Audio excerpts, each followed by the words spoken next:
le grand oral des grandes gueules. Avec Alexis Corbière, député La France Insoumise de Seine-Saint-Denis. Bonjour, monsieur le député. Bonjour, vous allez bien? Oui, vous allez être déçus. Que se passe-t-il? C'est une rentrée apaisée. Nous avons des ministres, nous avons un président qui appelle au dialogue, à la consultation sur tous les sujets. On recule même, notamment sur le dossier des retraites. On recule Terminer l'âge pivot. Oui. Le ministre Blanquer augmente les profs. La rentrée sera calme. Et vous allez être déçus. Les services de communication de l'Élysée viennent de vous parler. Non, mais bon, déjà, salut à tous et merci de l'invitation. J'espère que tout le monde a passé un bon été. Voilà, donc, vous avez des nouvelles de Jean-Luc? Il va bien, il va bien. Mexique. Et là, il est au-delà de la plaisanterie. La raison pour laquelle, mais je vous remercie de vous inquiéter pour lui, il va rencontrer l'ancien président du Brésil, Monsieur Lula, qui est actuellement en prison. C'est une mesure absolument abjecte, un faux procès. Sortir. Je rappelle que le juge qui a mené ce procès à charge contre Lula est aujourd'hui membre du gouvernement de Bolsonaro. C'est dire combien la justice était indépendante. Et Jean-Luc Mélenchon va lui rendre visite et l'administration judiciaire brésilienne a mis un petit moment à choisir à donner la date. Et c'est une bonne chose parce que ce que Jean-Luc Mélenchon veut aussi dire, c'est qu'il y a une utilisation, une instrumentalisation de la justice à travers la planète, souvent pour régler les comptes politiques à des opposants qui nous préoccupent. Alors, une fois qu'on a dit ça, on va parler de la rentrée. Non, mais c'est bien que ce soit apaisé. Moi, je suis pour les solutions pacifiques de toute chose. Il y a un dossier lourd, que ceux qui nous écoutent le comprennent bien, cette histoire de retraite. C'est-à-dire que, bon, que vous soyez ou pas d'accord avec la France Insoumise, attention, ce dont on parle, ce que souhaite faire le gouvernement, c'est repousser l'âge de la retraite. Je rappelle que l'âge moyen en bonne santé actuellement en France, hommes-femmes confondus, c'est 63,6 ans. Et quels que soient les scénarios, après c'est de la mécanique, que ce soit âge pivot, durée de cotisation, même l'histoire de durée de cotisation que nous a dit Macron l'autre soir, est pire que l'âge pivot.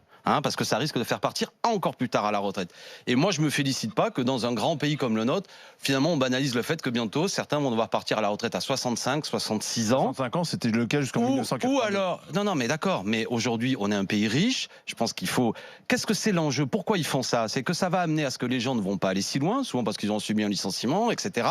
Ils vont partir à la retraite avec des décotes, c'est-à-dire des retraites incomplètes, et ça va faire quoi? Le bonheur des assurances privées. Et le bonheur. Attends, je termine. Ça va faire le bonheur des assurances privées parce que les gens vont devoir contracter à des organismes pour compléter leur retraite. Parce que c'est ça l'idée. À partir du moment où vous fixez un âge et vous dites si vous partez avant, vous avez une décote, évidemment, il y a des gens qui vont partir avec 70% de leur retraite. C'est quoi votre argument, pardon? C'est pas un argument, c'est un fait. Lequel, pardon? La moyenne de l'âge de départ en retraite, c'est déjà 63 ans, au-delà des 62 ans. Oui. C'est pas vrai que les gens partent plus tôt, et donc ils partent parce qu'ils ont envie de travailler plus longtemps, parce que quand on est à la retraite... Mais pour avoir une retraite complète, c'est pas un problème. Voilà, je vais vous dire...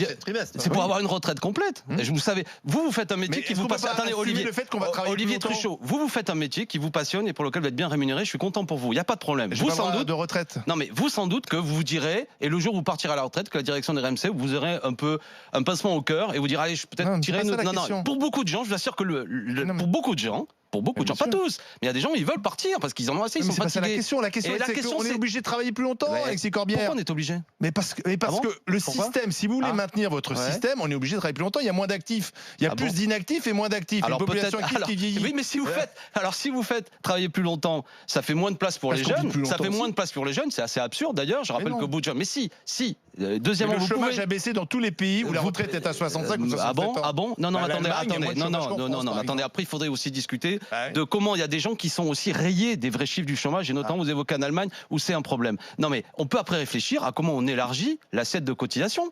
Par exemple, il y a beaucoup aussi de revenus du capital qui n'ont rien à voir avec le travail, qu'on peut taxer différemment, auquel on fait un impôt et qui contribuerait à ce qu'on ait une retraite. La question, c'est quel modèle de société nous voulons. Je le répète, quel modèle de société nous voulons. Je vais vous dire, quand par exemple on prend des exemples avec, vous évoquez d'autres pays, les États-Unis. Vous êtes déjà allé aux États-Unis? Moi, ça m'avait frappé. Mais même en Allemagne, les gens âgés qui doivent travailler pour compléter leur retraite. D'accord, c'est un problème. Moi, je ne souhaite pas ce modèle de société. Je pense que quand vous avez, pardon, il y a aussi des gens qui ont envie de travailler. Mais il y en a. Être à la retraite, mais il y a aussi des poissons volants, mais c'est pas la majorité du genre, comme disait Jean Gabin dans un film. Mais là, bien sûr qu'il y a des gens, ils exercent des métiers comme vous, un médecin, un professeur universitaire. Il est jamais aussi bon que quand il est âgé, parce qu'il a accumulé une expérience. D'accord, mais le nombre de gens qui sont cassés au travail.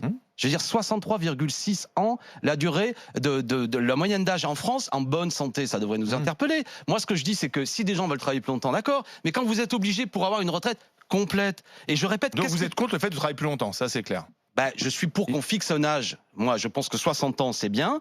Et je suis pas pour que... On va revenir à 60 ans. Oui, je pense. Oui. On peut le faire, bien sûr. Âge de déclenchement. Oui, seul au monde. Ouais. Hein, Mais à pas faire. obligatoire de partir à 60 ans. Mais c'est Voilà. jamais. Mais il y a des professions dans lesquelles c'est jamais obligatoire. Arrêtez avec Non, mais ça. c'est tout. La question, si, c'est il y en a en après. fonction Je publique, répète. Et l'enjeu que vous voyez bien, l'enfumage du gouvernement.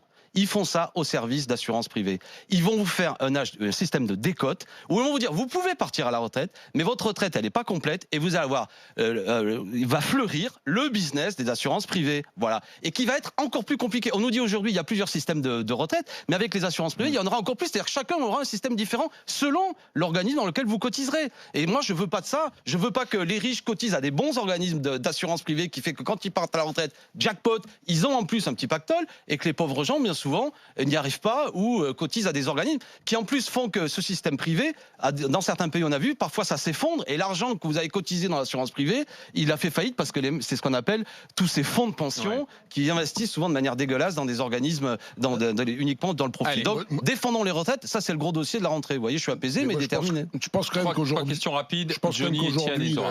le fait de la durée de cotisation me paraît quand même beaucoup plus juste que l'âge pivot. Hein. Pourquoi ?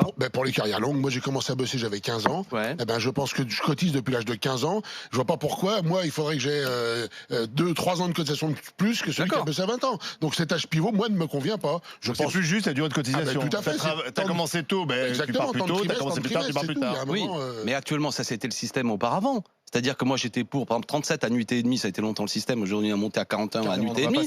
Vous, en plus, Johnny, vous faites partie de ceux qui, normalement, à l'heure actuelle, ça c'était une petite chose qu'a fait Hollande, il me semble, quand vous commencez très tôt à cotiser, où vous pouvez partir à la voilà. 16 ans, Où vous pouvez partir. Alors, je connais pas votre situation parce que vous êtes commerçant, mais vous, a priori, vous n'êtes pas. Vous êtes une carrière longue, vous pouvez partir à la retraite. Il est vieux. Au bout de 40, c'est combien 41 Voilà, 41 et demi. Vous devriez, je sais pas l'âge que vous avez, vous êtes un jeune homme, mais je pense que vous n'êtes pas loin du moment où vous avez le droit. Mais ce dont on parle, toujours pareil, là où le dossier est très compliqué, c'est pas le problème de le droit de partir à la retraite. Ça, c'est du flanc que nous dit le Macron. C'est avec quel type de retraite. Voilà. Si c'est pour partir avec des retraites de pauvres, moi, je veux pas des vieux pauvres dans le pays. Je veux dire, les vieux pauvres, c'est dur pour eux. Ça veut dire qu'il faut qu'ils aient des enfants, souvent, qui après participent à cotiser, notamment tous ces établissements pour les accueillir. Et je répète, ça, c'est un business florissant pour toute une série d'assurances privées, parce que là, il y a quelque chose de juteux. Étienne Donc moi, je suis pour la solidarité et pas des réponses individuelles. Question. Moi, Alexis, j'ai toujours été sympathisant de FI, mais il y a un truc qui me trouble énormément et qui m'a mis très mal. C'est un certain nombre de copains sympathisants aussi, et même certains de représentants qui disent en permanence Macron et Le Pen, c'est pareil. Et au deuxième tour, je voterai pas parce que je m'en fous. Moi, cette position-là, peut-être parce que je suis éducateur et que je travaille avec les gens les plus en difficulté, je ne peux pas l'entendre parce que je pense que c'est pas la même chose avec les gens quand je chie le plus. C'est peut-être la même chose pour les bourgeois, mais c'est pas la même chose pour les gens qui sont le plus en difficulté. Non, mais moi, sans démagogie, je suis un peu de la même veine que ce que vous voyez, vous venez d'exprimer. Je suis d'accord. Après, la question, c'est que M. Macron, son assurance vie, c'est l'existence de l'extrême droite. Et il pense qu'il y aura toujours au second tour, l'assurance vie pour le coup politique qui fait que bon, vous m'aimez pas, mais comme l'autre est pire, vous voterez pour moi. Ce que j'observe, c'est que de plus en plus, ça ne marche plus. Et il y a des gens qui ont tellement pris plein la figure durant ce gouvernement. On va parler de la retraite, les APL moins 5 euros, on pourrait continuer tous les dossiers, qui disent la prochaine fois, je reste à la maison. Bon, et c'est dangereux. Ça peut faire que ce pays peut même se donner à une force xénophobe que vous venez de citer. Donc, qu'est-ce qu'il faut ? Il faut travailler à essayer de sortir de ça. Et moi, je fais ça avec des succès et des échecs, j'ai pas mieux à dire. Essayer de faire en sorte que cette terrible alternative, qui est finalement ce dans quoi le système se réjouit, c'est-à-dire que voilà, c'est soit le libéralisme, soit l'extrême droite, soit l'extrême marché, et en dehors de ça, il n'y a rien à voir. Nous, on essaie de construire autre chose, parce qu'il y a des millions de gens qui s'abstiennent de plus en plus, il y en avait déjà beaucoup la dernière fois. Moi, je ne dis pas que l'extrême droite et l'ultralibéralisme, c'est la même chose, mais j'observe quand même que ce gouvernement fait beaucoup de dégâts, et que je ne peux pas être en phase et convaincre des gens de ma circonscription, que vous connaissez bien, Montreuil et Bagnolet, en disant seulement, si quand même, revotez encore pour Macron, parce que si la mère tape dur, elle se fait élire, ça va être encore pire. Ça marche pas comme ça. Voilà. Zora Habitant. Alors, il y a eu l'université de la France Insoumise il y a peu de jours, là, et il y a eu une polémique autour des propos de Henri Pénard-Ruiz. Et je cite, il a dit « On a le droit d'être islamophobe, il n'est pas raciste de s'en prendre à une religion, mais il est raciste de s'en prendre à une personne du fait de sa religion ». Alors, c'est des propos qui, à mon avis, sont, voilà, c'est un philosophe, qui sont très clairs. Et pourtant, ça a créé une fracture chez vous, des polémiques. Et comment vous vous situez par rapport à cette phrase et dans le contexte actuel de gens qui considèrent que la France insoumise cautionnerait, entre guillemets, l'islamophobie? Alors, on vient de voir que c'est plutôt l'inverse. Ben oui, mais je suis d'accord avec vous, mais bon. Bon, non, mais Henri Pénard, oui, c'est un philosophe. Déjà, revenons à l'essentiel et au grand principe. Le grand principe, c'est que nous sommes tous, à la France insoumise, sensibles au fait que dans ce pays, il y a des discriminations qui touchent certains de nos concitoyens, notamment en raison de leur religion. Réelle ou supposée, d'ailleurs. Hein, réelle ou supposée. Ça, on est tous d'accord là-dessus. Deuxièmement, là où nous sommes tous d'accord, on doit garder dans ce pays, et c'est une vieille tradition, le droit de critiquer les religions. Voilà, quelles qu'elles soient. On doit, moi je suis, c'est le pays, voilà, de ceux, et ça a été d'ailleurs chèrement obtenu. On doit pouvoir, après on a le droit de pas aimer, hein, on a le droit de pas acheter Charlie Hebdo, trouver qu'ils exagèrent et tout, etc. Quand ils caricaturent le pape, quand ils caricaturent, bon ça c'est une chose, mais on doit pouvoir garder ça. Donc là, ce dont vous parlez, c'est une discussion autour de la définition d'un mot. D'accord ? À savoir, certains disent, il faudrait plus, moi je suis plutôt plus de cette école, à la limite utilisons le mot musulmanophobie, c'est-à-dire le fait qu'on ne doit pas pouvoir critiquer quelqu'un en raison de sa religion, mais on doit pouvoir garder la possibilité de critiquer le dogme. Ah bon, ça fait, une fois qu'on a dit ça... C'est clair, non mais, voilà, c'est clair. Tout, et ça a toujours été ce que nous pensons. Et non, pas tout le monde pense ça. La France insoumise. Certains jeunes viennent de quitter ils sont très périphériques. Non, mais alors, les gens que vous évoquez, pour certains, n'appartenaient même pas au mouvement, sont venus.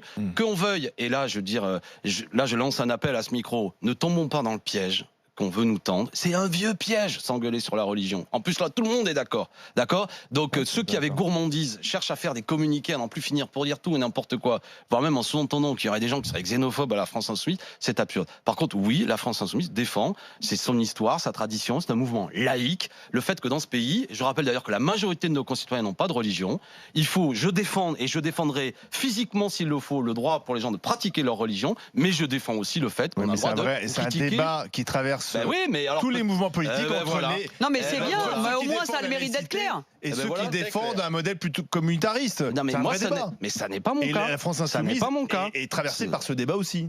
Parce que la France insoumise est un grand mouvement populaire. Et évidemment que ce débat doit avoir lieu. Mais ceci dit, je répète, c'est pour ça que là, en plus, la discussion, elle est sur la définition d'un mot. Le truc de fou, quoi. Tu vois, c'est-à-dire que, en gros, tout le monde dit, on est d'accord, mais non. Je reviens au principe. Le principe, c'est liberté de conscience. C'est d'abord ça. Moi, je suis un ardent défenseur de la loi du 9 décembre 1905 qui dit pas de financement public du culte. Je rappelle qu'actuellement, on pourra en discuter sur de quelle manière il y a certains cultes qui sont très financés en France. Bon, et notamment le débat que vous avez eu tout à l'heure sur Notre-Dame de Paris, mais je reviens pas.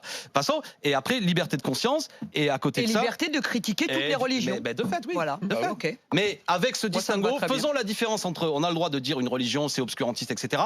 Ne ciblons pas les fidèles qui, eux, n'ont pas. Rien à voir. Oui, voilà, c'est ça. Même Greta Thunberg. Pourquoi les membres d'une religion Il y a une religion écolo aujourd'hui ou pas? Non, c'est une nouvelle religion, c'est l'écologie. Non, mais la religion, respectons la religion. La religion, c'est... Qu'est-ce que c'est qui est la singularité? La religion, c'est le dogme. Et c'est ça le problème. Je respecte, mais c'est que le dogme, on ne peut pas en discuter, sinon vous blessez les gens, vous n'avez pas le droit de dire. Donc, l'écologie, à ma connaissance, c'est basé sur la base, des fois, d'une analyse scientifique des choses. Donc c'est autre chose. Après, on a le droit de dire non. Et après, il y a plusieurs scientifiques qui peuvent s'engueuler, mais ça n'a rien à voir avec une religion. Oui, mais même la religion, il y a des gens qui la respectent pas, ils ont le droit. On a fini? On a déjà fini. Merci. Merci Alexis Corbière. On se retrouve demain. Jacques Maillot, Étienne Liby.